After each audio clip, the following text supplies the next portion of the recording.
예, 오늘은 고린도 후서 12장 11절에서 21절 말씀을 통해서 고린도 교회에 대한 바울의 진심이라는 제목으로 말씀을 전하고자 합니다. 우리는 이제 그 고린도 후서 막바지로 오고 있습니다. 고린도 후서를 이제 쭉 읽어왔고요.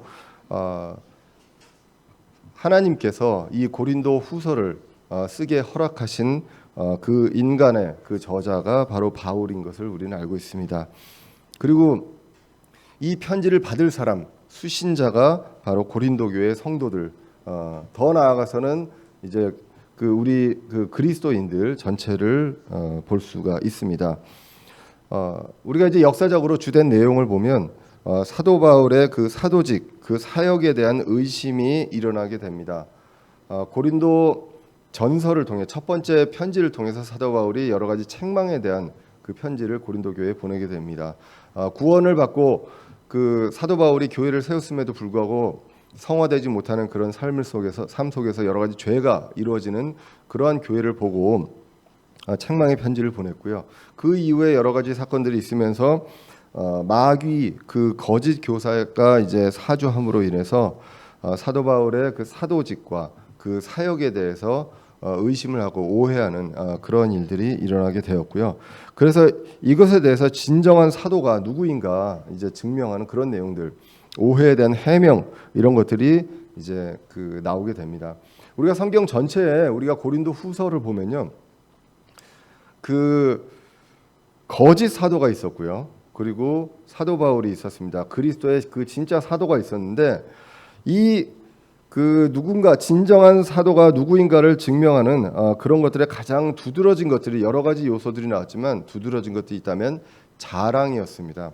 그래서 그 사도들은 자기를 자랑하고 그리고 사람이 만들어낸 그 추천서를 들고 다니고 겉으로 보이는 외모 이런 것들을 보고 판단하게끔, 그래서 건전한 교리로부터 떠나서요, 자기를 본인을 따르게끔 하는, 사람을 따르게끔 하는 그러한 일들을 했던 것을 우리가 오늘 고린도 후서 전반적으로 이제 보게 됩니다.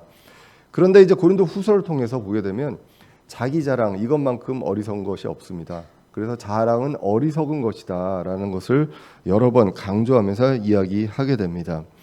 이에 반해서 자랑은 어리석은데 자랑을 하려면 주 안에서 주를 자랑하라고 성경에서 이야기를 하고 있거든요. 그러면서 이제 바울도 어리석지만 자랑을 하게 됩니다. 그래서 10장과 11장 그 두 장에 걸쳐서 그래서 자랑을 하게 됩니다. 근데 이 자랑은 그 거짓 사도들이 하는 그 자랑과는 좀 달랐던 것을 우리가 보게 됩니다. 자신이 얼마나 그리스도의 사도로서 고난을 당했는가 이것에 대해서 자랑하고 얼마나 연약한가 이런 것들에 대해서 이제 자랑하는 것을 보게 됩니다. 특별히 이제 12장 우리가 지난주에 봤던 그 전반부에서는 셋째 하늘, 우리가 얘기하는 낙원에 다녀왔던 사람, 자기 자신을 이제 분리해서 어떤 사람이다라고 이야기하게 됩니다. 그렇게 이야기하고 그런 사람을 내가 안다라고 이야기하고 그러면서 그런데 나는 나의 연약함만 이야기하겠다라는 이야기를 하게 됩니다. 그러면서 이제 본인의 육체의 가시에 대한 내용들을 이야기하면서요. 그러면서 약함을 통해 주님의 강한 능력이 완전하게 됨을 이제 지난 시간을 통해서 이제 보게 됩니다.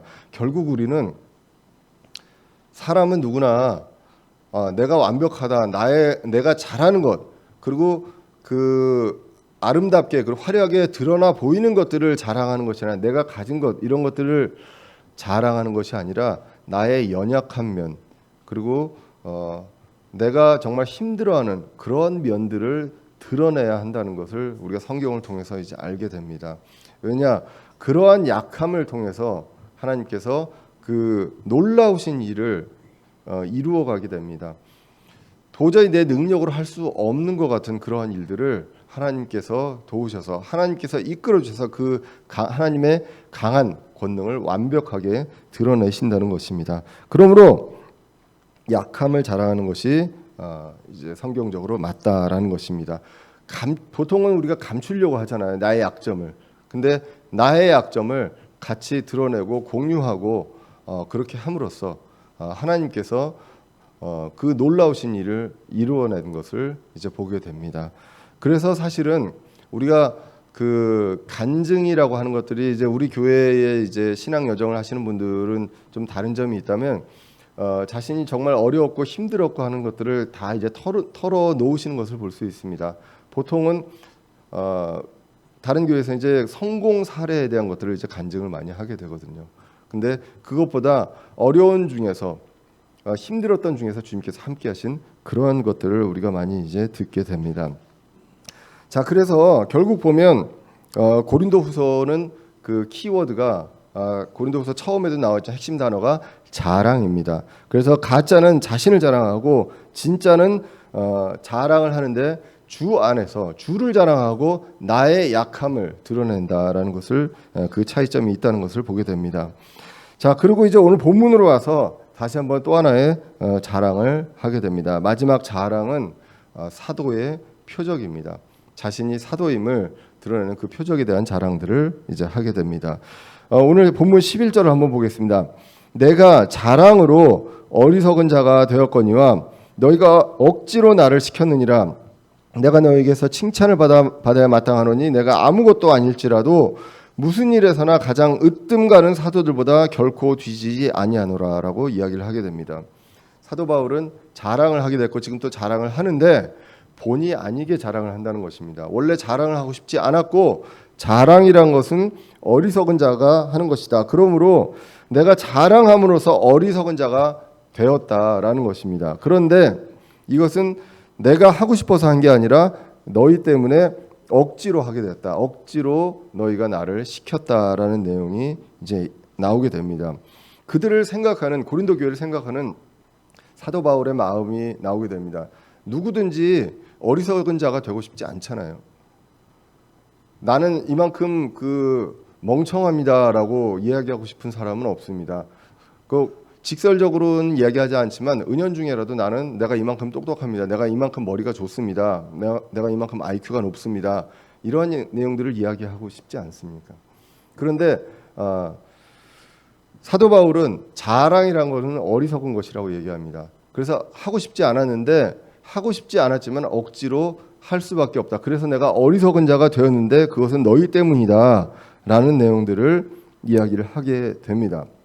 그러면서 너희에게 칭찬을 받아야 마땅하다. 내가 한 사역으로 보면 칭찬을 받아야 마땅한데 내가 아무것도 아닐지라도 사도 바울이 여태까지 본인은 아무것도 아니라고 이야기를 했거든요. 아무것도 아닐지라도 가장 으뜸 가는 사도들보다 결코 뒤지지 않은 사역을 했다는 것입니다. 그거에 대해서는 하나님의 그리스도의 사도로서 그러한 사역을 했다는 것에 대해서는 나는 그거에 대해서는 자부할 수 있다라는 내용을 이야기를 하게 됩니다. 그러므로 성도들에게 있어서는 사역자에 대해서 신뢰가 굉장히 이제 중요하고요. 신뢰나 오해나 이런 것들에 대해서 생각하는 데 있어서 굉장히 신중하게 생각할 필요가 있다는 것입니다.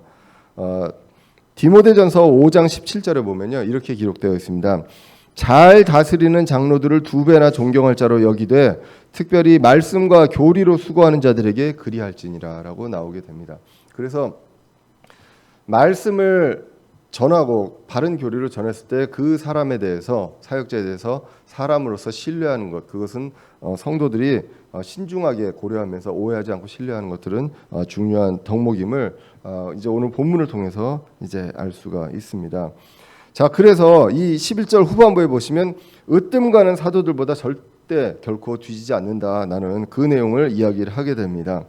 자, 이러한 것들을 11절 후반부에 그 수많은 고난들, 23절 이하에서 나왔던 수많은 고난들과 그리고 12절 초반부에 나왔던 그런 나의 약함, 육체의 가십, 이런 것들을 통해서 분명하게 이제 드러냈습니다. 그래서 아무것도 아닐지라도 사도로서는 절대 지지 않는다. 인간적으로는 아무것도 아닌 사람처럼 보일지라도 사도로서는 결코 뒤지지 않는다라는 것을 이야기하면서 마지막 자랑 표적을 12절 이하에서 이야기를 하게 됩니다.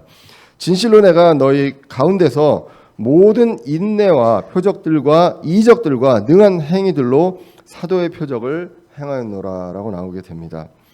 자, 여기서 나오는 사도의 표적이 있습니다. 사도의 표적은 인내와 표적과 이적과 능한 행위라고 나오게 됩니다. 그래서 일반적으로 누구나 행할 수 있는 그런 것들을 한 것이 사도의 표적은 분명히 아니었습니다. 그래서 이 사도들은 하나님께서 필요할 때 분명하게 이 표적들을, 사도임을 증명할 수 있는 이제 표적들을 주셨다는 것입니다. 성경에는 기적들이 꽤 나옵니다. 꽤 나오는데 사실 전체 분량으로 봤을 때는 10%가 안 됩니다. 그런데 우리가 기억나는 거는 기적들이 많이 기억이 나지 않습니까? 홍해 바다가 갈라지고 뭐 이런 것들이 나는데 전반적으로 성경 전체의 스토리를 봤을 때는 10%가 안 된다는 것입니다. 자, 그런데 이 기적들이 나오는 것이 왜 나오느냐? 바로 그때그때 하나님께서 표적을 보여주시기 위해서 나왔는데, 전반적으로 보면 모세와 여호수아 시대 때, 그러니까 율법 시대가 처음 시작해서 갈 때, 그때, 그리고 또 엘리야와 이 초기 대언자들이 있을 때, 그때 이제 표적들이 있었고, 예수님이 이 땅에 오셔서 지상에서 이제 공생애를 하시고 사도 시대, 이때가 이제 대부분 어떤 기적이 몰려 있습니다. 역사적, 성경의 역사적으로 보면 그렇습니다. 사도의 표적도 이제 그때 나와 있는데, 이 표적, 그 시대의 그 이적과 표적의 목적이 성경적으로 보면 하나님의 말씀이라든가 하나님의 약속을 증명하는 것, 확증하는 것, 이것이 하나님의 약속이 맞다, 이것이 바로 하나님의 말씀이다라는 걸 증명할 때, 성경이 완성되기 전에 이러한 것들을 증명하기 위해서 보여준 것이 바로 기적과 표적이라는 것입니다. 마가복음 16장 20절에 보시면 예수님께서 이제 그 11 제자들에게 이제 이야기를 하게 됩니다. 그들이 나아가서 모든 곳에서 복음을 선포하매 주께서 그들과 함께 일하시며 따르는 표적들로 말씀을 확증해 주시니라. 그 전에 이제 어떤 내용들이 있었습니까? 세상 그 땅 끝까지 가서 이제 말씀을 전하고 가르치고 그리고 침례를 주라고 이야기를 했습니다. 그 말씀을 듣고 이제 이 사도들이 나아가서 복음을 선포하게 됩니다. 그리고 복음을 선포하고 함께 일하면서 표적들로 무엇을 합니까? 표적들로 말씀을 확증해 준다고 했습니다. 그래서 표적의 목적은 말씀을 확증해 주는 것입니다. 말씀이 완성되기 전에, 성경 전체가 완성되기 전에 하나님의 사람들을 통해서, 그 일시적 그 시대에 있었던 하나님의 사람들을 통해서 확증하기 위해서 전하는 자에게 표적을 주었다라는 것입니다. 그것이 기적, 표적의 목적이고 그 이상 그 이하도 아니라는 것입니다. 그러면 지금 이 시대는 어떻습니까? 이 시대는 사도가 없습니다. 그리고 성경 말씀도 완성이 되었습니다. 더 이상 이제 하나님의 약속과 말씀을 확증하기 위해서 기적과 표적이 필요 없는 시대라는 것입니다. 그것이 우리가 믿는 성경적인 믿음이라는 것입니다. 사도가 왜 없습니까? 지금 신사도 뭐 이렇게 얘기를 하는데 사도가 왜 없습니까? 사도의 원래 정의는 사도행전 1장 21절 22절에 보면 나오게 됩니다. 마띠아를 선출할 때 사도의 자격은 예수님과 함께 동행하고 예수님으로부터 말씀을 들었던 사람입니다. 그러면 사도 바울은 어떻습니까? 사도 바울은 예수님 부활 승천 이후에 사도가 됐는데, 사도 바울에게 특별하게 예수님께서 나타나셔서 음성을 들려주셨기 때문에 사도의 자격으로 볼 수 있다라는 것을 우리가 이제 성경적으로 보게 됩니다. 그러므로 이제는 더 이상 하나님께서 주시는 그런 기적 그리고 표적, 이 사람이 누구다라는 것에 대한 표적이 필요가 없고 표적이 없는 시대라는 것을 보게 됩니다. 그러면 앞으로도 표적이 없느냐? 앞으로도 기적이 일어날 것입니다. 표적이 일어날 것입니다. 누가 그런 것들을 합니까? 바로 적그리스도가 그것을 한다고 성경이 기록하고 있습니다. 데살로니가 후서 2장 9절에 보시면 그가라고 하는데, 그는 이제 적그리스도입니다. 그가 오는 것은 사탄의 활동을 따라 모든 권능과 표적들과 거짓 이적들과 불의의 모든 속임수와 함께 멸망하는 자들에게로 오는 것이니, 이는 그들이 진리의 사랑을 받아들이지 아니하며 구원을 받지 못하였기 때문이라라고 이야기를 하게 됩니다. 이제는 기적을 일으키는 그런 사람들이, 진짜 기적을, 속임수가 아니라 기적을 일으키는 사람들이 있다면 마귀의 세력밖에는 없다는 것을 우리는 성경을 통해서, 앞으로 일어날 일들에 대해서 성경을 통해서 이제 볼 수가 있습니다. 이제는 마귀의 세력들이 마지막 날이 가까움에 따라 이러한 일들을 하게 된다는 것, 그것을 보게 됩니다. 이렇게 해서 사도 바울은 사도의 표적을, 우리가 사도행전 전체를 보면 사도의 표적을 보여주었다는 것입니다. 그렇기 때문에 본인은 사도임이 사도직을 의심할 필요도 없을 뿐더러 사도직이 분명하게 본인이 당한 고난과 여러 가지 것과 그리고 표적을 통해서 증명될 수 있다라는 것입니다. 자, 그렇게 하면서 이제 13절로 이어지면서 다시 이제 이들을 마지막으로 다시 한번 이제 책망을 하게 됩니다. 13절에 보시면 내 자신이 너희에게 짐이 되지 아니한 것을 빼고 너희가 다른 교회들보다 못한 것이 도대체 무엇이냐? 너희는 나의 이 잘못을 용서하라라고 나오게 됩니다. 사도 바울이 이야기합니다. 사도 바울이 그 고린도 교회에 우리가 고린도 후서를 보면서 알 수 있었습니다. 다른 교회와 달리 고린도 교회에게는 어떤 재정적으로 지원을 받지 않았다는 것입니다. 사도 바울이. 그렇기 때문에 이것이 짐이 되지 아니하였다. 이것을 빼고 너희가 다른 교회들보다 못한 것이 무엇이냐? 잘못이라면 나를 용서해라 라는 것입니다. 근데 이게 내가 잘못이라는 것이라기보다는 16절까지 읽어보면 지금 이거를 그 반어적으로 빗대어서 비꼬는 그러한 내용으로 이제 이야기를 책망하는 식으로 이야기를 하는 것을 이제 우리가 그 뒤에 구절부터 읽어보면 알 수가 있습니다. 분명한 거는 사도 바울은요, 고린도 교회는 그 짐을 지워주지 않았다는 것을 우리가 알게 됩니다. 그런데 우리가 왜 그랬는가를 한번 생각을 해볼 필요가 있습니다. 고린도 교회는 어느 정도 그 넉넉하고 부유한 그런 고린도 지역 자체가 그런 지역이었습니다. 그래서 사실 우리가 지원을 받으려면 그런 지역에서 지원을 받아야죠. 그런데 사도 바울이 우리가 고린도후서 전반부에서 보면 뭐라고 나옵니까? 어느 지역에서부터 지원을 받았다고 합니까? 마케도니아 지역에서부터 지원을 받았다고 나오게 됩니다. 심지어는 거기서 빼앗았다고 합니다. 빼앗아서 너희들한테 짐을 그 신세 지지 않기 위해서 그들에게서 빼앗았다라고까지 이야기를 하게 되거든요. 근데 고린도후서에서 마케도니아 교회는 어떻습니까? 극심한 고난이 있었고 가난이 있었던 교회입니다. 가난한 교회로부터 지원을 받고 넉넉한 교회로부터 지원을 받지 않는 그러한 일을 이제 하나님의 사도인 그리스도의 사도인 바울이 이것을 했다는 것입니다. 근데 우리가 성경 전체적으로 보면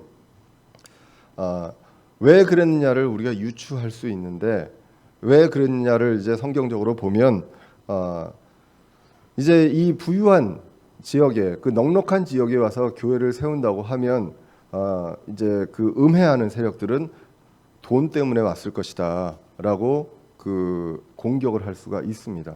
그래서 돈 때문에 왔다는 것을 이제 불식시키기 위해서 그들에게는 그 재정적으로 지원을 받지 않았다는 것입니다. 그런데 사탄은 참 교묘합니다. 받지 않았는 거 가지고도 또 비난을 합니다. 그렇게 하는 것들을 이제 보게 됩니다. 그래서 하여튼 사도 바울은 하나님의 뜻에 따라서 이러한 일들을 고린도 교회에 했었습니다. 그런데 너희가 이런 것들을 왜 다른 교회들보다 못한 것이 무엇이냐라는 것을 이제 분명하게 이야기를 하게 됩니다.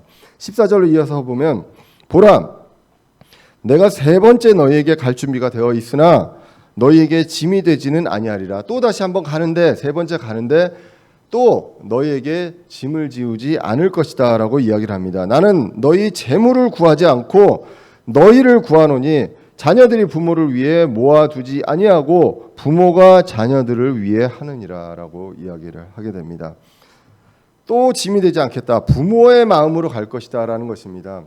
너희의 재물을 구하는 것이 아니라 너희를 구하러 간다. 부모가 자녀를 위해 모아두지 아니하, 자녀가 부모를 위해 모아두지 아니하고 부모가 자녀를 위해 하는 것처럼 이 부모의 마음으로 간다라고 14절에서 이야기를 하면서 15절에 이렇게 얘기합니다. 너희를 더욱 넘치게 사랑할수록 내가 덜 사랑받는다 할지라도 나는 너희를 위하여 가진 것을 매우 기쁘게 쓰고 나 자신을 쓰리라라고 기록을 하고 있습니다. 그래서 사도 바울은 이들을 넘치도록 사랑한다고 합니다.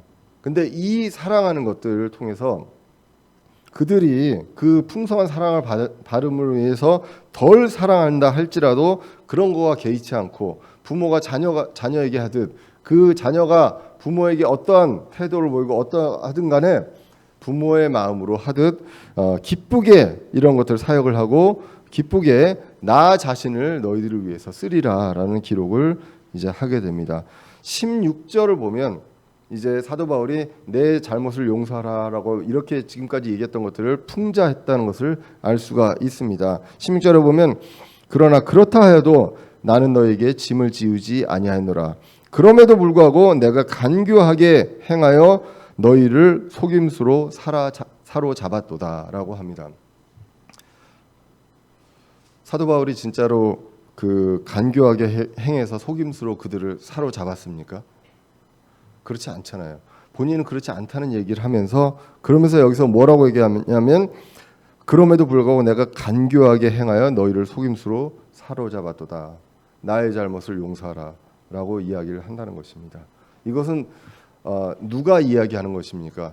거짓 사도들을 그 사도 바울을 음해할 때 하는 내용들 이거를 그대로 인용하면서 이렇게 이야기를 하는 거예요. 그럼에도 불구하고 내가 간교하게 행해서 너희를 속임수로 사로잡았냐. 속임수로 사로잡았다고 그렇게 얘기를 하고 있다. 그런 내용들로 이제 이야기를 합니다. 그래서 지금 13절에서 16절까지 그런 것들을 빗대어서 사도 바울의 진심을 이야기를 하게 됩니다. 진심은 이런데도 불구하고 음해하는 세력들이 이렇게 얘기를 하고 있고 너희들이 그렇게 믿고 있지 않느냐. 라는 내용을 우리가 성경을 통해서 이제 보게 됩니다.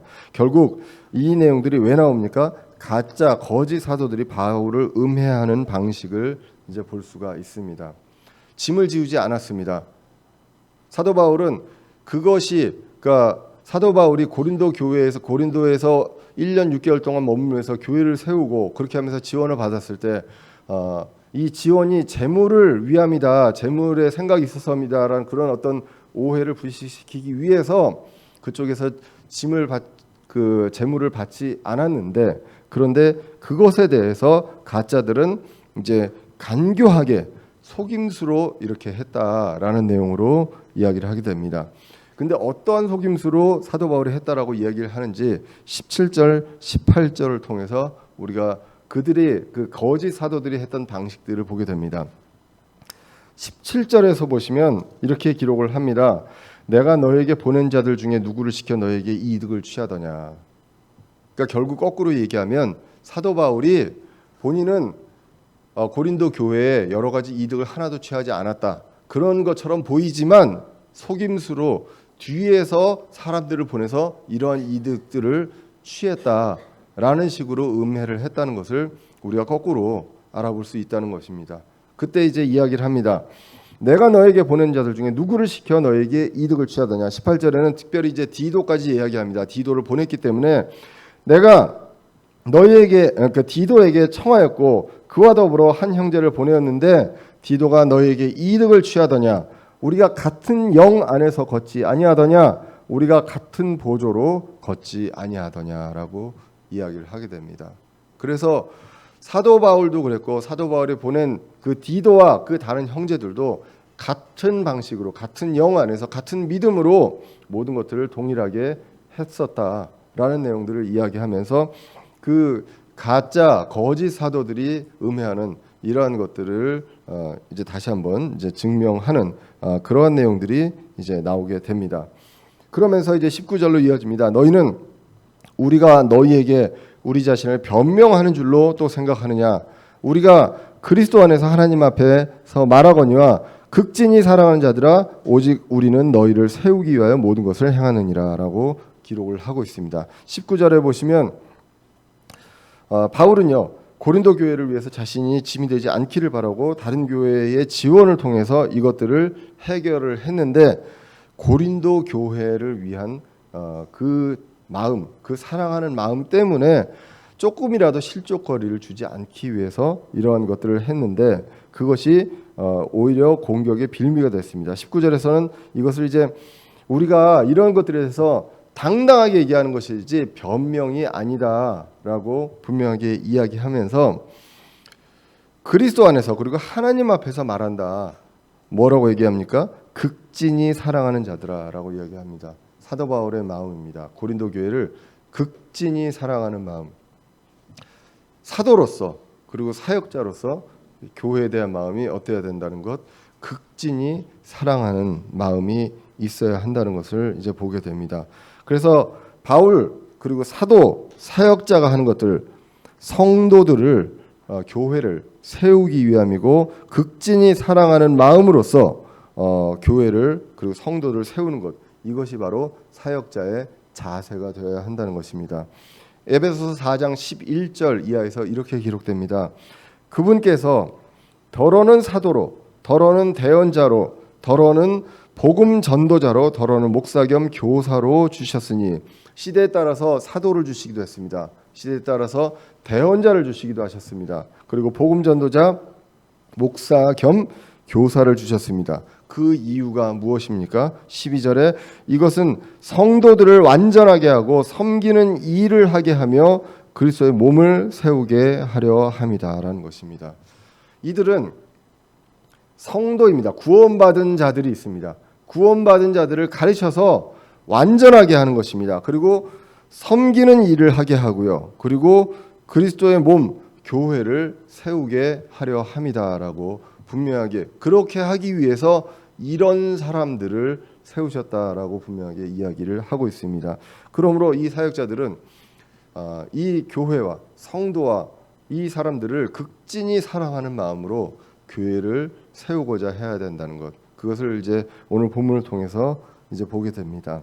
자, 그런데 오늘 이제 20절, 21절을 보시면 이러한 오해, 이 고린도 교회가 사도 바울이 진짜 직접 교회에서 1년 6개월 동안 말씀을 전하면서 세운 그 교회임에도 불구하고 음행에 빠지기도 하고요.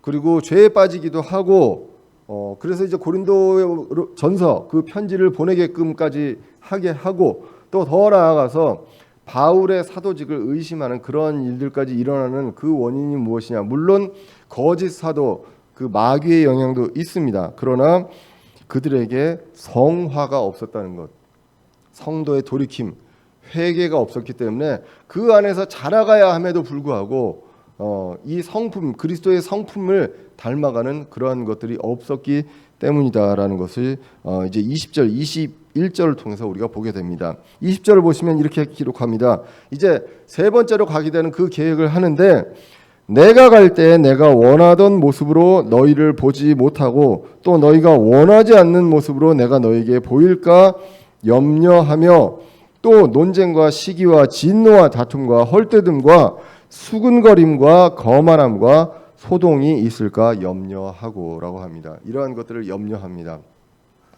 사도 바울이 직접 대면에서 만났을 때 이 모습들, 그 모습들이 원하던 모습으로 나 자신도 그런 모습이 아니고 너희도 그런 모습이 아닐까봐 염려한다라는 것입니다. 이것은 이제 고린도후서 전반적으로 그 사도 바울이 편지 속에서 이제 이야기를 했습니다. 고린도후서 2장 1절에 보시면, 그러나 내가 이것 즉 내가 무거운 마음으로 너에게 다시 가지 아니할 것을 스스로 결심하였나니, 편지를 보내는 이유에 대해서 이야기하면서 편지를 먼저 보내는 이유가 무엇이냐? 너희들이 이 편지를 받고 회개하고 돌이키라는 것입니다. 그래서 그렇지 않고 완전히 엉망이 된 상태에서 사도 바울을 만났을 때 그러한 일이 있지 않기를 바라는 마음에서 이러한 것을 썼다고 이야기를 했습니다. 만약에 그렇게 되면 어떻게 됩니까? 고린도후서 10장 2절에서도 나왔습니다. 너희에게 간청하노니 내가 너희와 함께 있을 때에 그 확신을 가지고 너희를 담대히 대하지 않게 하라. 이 담대히 대하는 것은 용감하게 대하는 것이 아니라 아주 강하게 책망하고 꾸짖고 하는 이러한 일들, 그러한 일들이 있지 않게끔 해라라는 것입니다. 그래서 오늘 본문에서도 또 이야기를 합니다. 이러한 일이 있을까봐 염려한다는 것입니다.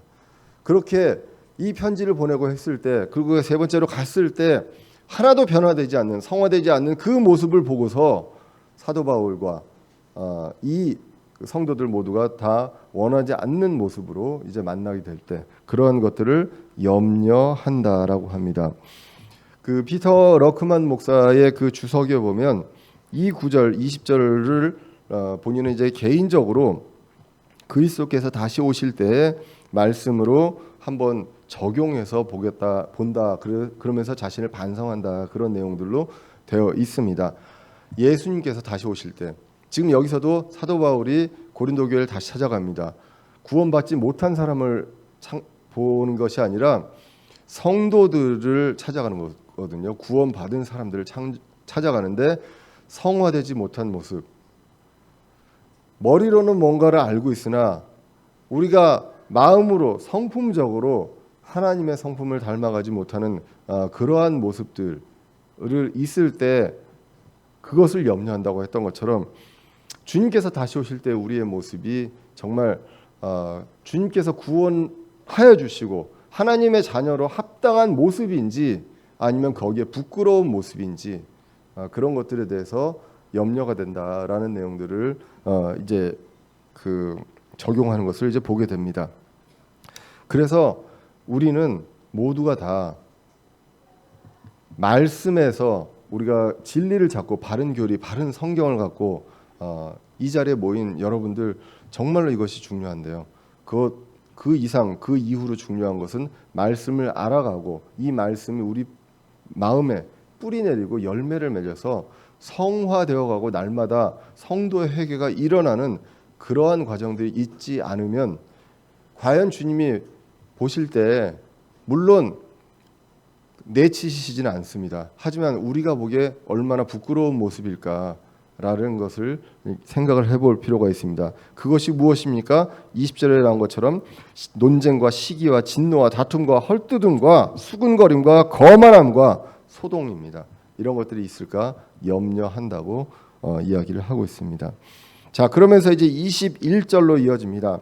또 내가 다시 갈 때 내 하나님께서 나를 너희 가운데서 낮추실까 염려하며 또 이미 죄를 짓고도 자기가 범한 부정한 일과 음행과 세욕을 회개하지 않은 많은 자들로 인하여 내가 슬퍼할까 염려하노라.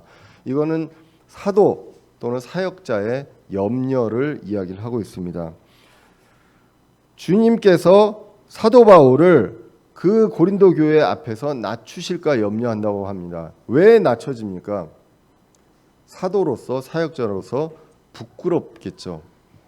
변화되지 않는 그 성도들을 봤을 때 부끄러울 수밖에 없다는 것입니다. 그렇기 때문에 이 낮추실까 봐 염려하고 그리고 이미 죄를 짓고도 이렇게 회개하지도 않고 성화되지 않은 많은 자들로 인해서 사역자는 슬퍼할 수밖에 없다는 것입니다.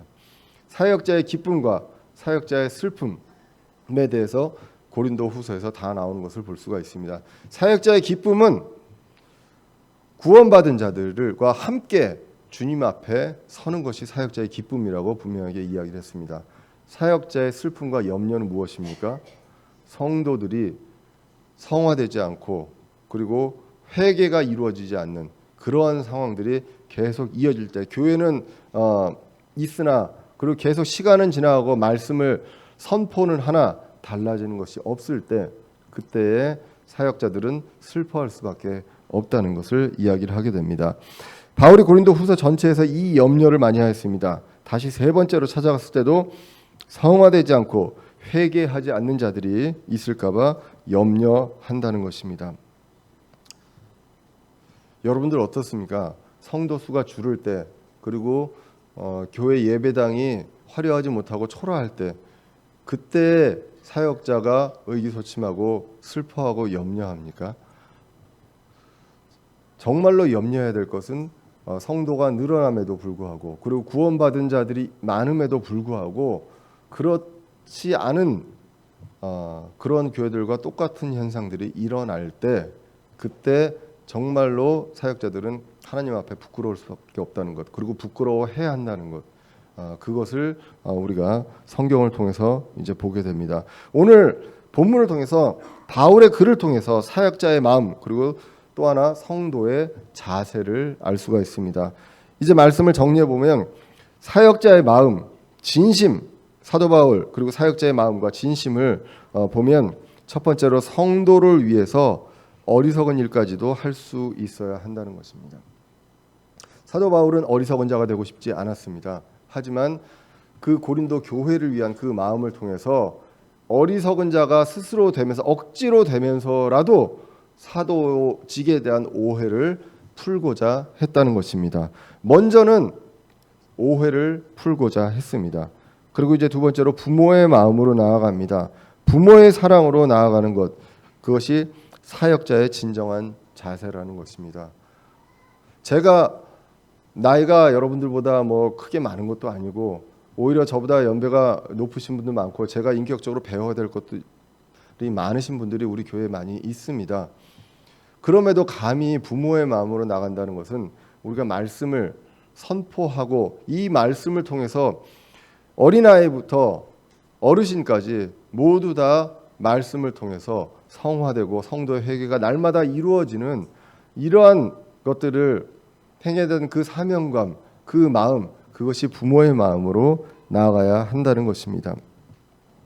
저희가 이제 우리 큰애가 아시다시피 이제 군대에 가 있습니다. 군대에 가 있는데 이제 생각보다 자주 연락이 오더라고요. 생각보다 자주 요즘 군대가 좋아가지고 자주 연락이 오는데 그래도 군대에 가 있는지라 저희 아내도 많이 보고 싶어 합니다. 많이 보고 싶어 하고 그런 마음들. 그러니까 우리가 하루 24시간 있고 일주일이 있을 때 자식을 생각하는 시간보다 생각 안 하는 시간이 적겠죠. 그런데 사실 이 말씀을 준비하면서 제가 이제 이번 주를 돌아봤을 때 제가 하는 일이 있고 또 아시다시피 제가 대만 갔다 와서 지진도 이제 겪고 왔는데 그런 일이 있을 때 과연 우리 교회에 우리 지체들을 내가 몇 시간이나 얼마나 생각하고 있는가를 한번 생각을 해보게 됩니다. 과연 내가 이 사역자의 마음으로 하고 있느냐. 그렇다고 내가 지금 맡은 일을 내가 사회에서 직장에서 맡은 일들을 제대로 하고 있는가, 모든 거를 지금 동시에 한다고 하면서 뭔가 하나를 제대로 하고 있는지 아닌지 그런 것들을 다시 한번 생각을 해보게 됩니다. 그런데 육체가 연약한지라 자꾸 이제 쉬고 싶고 이런 일들이 이제 많이 있습니다. 그렇긴 한데 늘 이것이 이제 마음의 부담이 되는 것은 사실입니다. 사도 바울이 정말 부모의 마음으로 이야기를 하고 있는데 내가 과연 부모의 마음으로 하고 있는가를 이제 생각을 해보게 됩니다. 그리고 이제 사역자의 마음 중에 세 번째가 성도의 회개와 성화가 사역의 가장 큰 과제라는 것입니다. 우리가 교회로 모였습니다. 교회는 원칙적으로 그리스도를 믿는 사람들의 모임입니다. 그렇기 때문에 성도들이고 구원받은 자들입니다. 이 구원받은 자들에게 구원만을 강조할 수는 없습니다. 구원보다 더 강조해야 되는 것이 이미 구원받은 사람들한테 강조해야 되는 것은 성화와 성도의 회개라는 것입니다. 누구로부터? 나의 경험, 나의 인생 경험, 다른 사람의 인생 경험이 아니라 하나님의 말씀을 통해 바른 교리를 통해서 나를 돌아보고 회개하고 그리고 성화될 수 있는 그런 것들을 말씀으로 가르쳐야 한다는 것입니다. 이것들에 대해서 돌아보게 되고 부족함을 느끼게 되고 마음에 그 부담이 되는 것들을 이번 주에 이제 느끼게 됩니다. 또 한 가지가 오늘 본문에서 말씀드린 데 나온 것이 바로 성도들의 자세입니다. 성도들의 자세는 첫 번째로 사역자에 대해서 이제 다른 생각들을 가질 수 있습니다. 진짜로 잘못된 사역자, 그릇된 사역자가 있다면 그것들에 대해서 말씀으로 분명하게 우리가 분별을 해야 하겠지만 오해에 대해서 신중할 필요가 있다는 것입니다. 신뢰하고 존중하는 것과 오해에 대해서 신중하게 우리가 말씀에 근거해서 내 개인적인 생각과 개인적인 욕심과 철학이 아니라 말씀에 근거해서 볼 필요가 있다는 것입니다. 늘 여기에서는 이야기합니다. 베레아 사람들을 이제 예를 들게 됩니다. 말씀으로 그런가를 이제 보게 됩니다.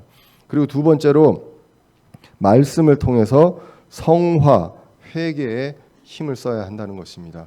우리가 이 모여서 예배를 드립니다. 그리고 이제 말씀을 듣습니다. 이 말씀을 왜 듣습니까?